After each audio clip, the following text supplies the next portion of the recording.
ডিজাইনে ইমপ্যাথির গুরুত্ব অপরিসীম, কিন্তু আমরা কি জানি আসলে ইমপ্যাথি কি? চলুন বাস্তব উদাহরণের মাধ্যমে ইমপ্যাথি কি এটা বোঝার চেষ্টা করি।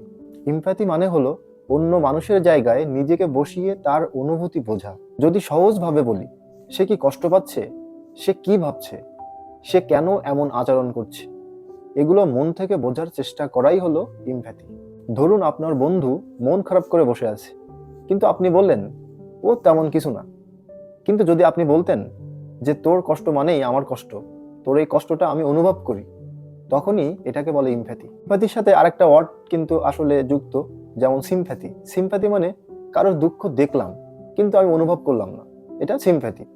আর ইমপ্যাথি হলো তার দুঃখটা নিজের বলে অনুভব করা। আজকে আমরা ডে টু ডে লাইফের অ্যাক্টিভিটি নিয়ে বোঝার চেষ্টা করলাম ইমপ্যাথি কি।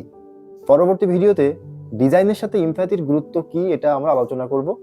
সো পরবর্তী ভিডিও দেখার জন্য পেজটি ফলো করে রাখুন।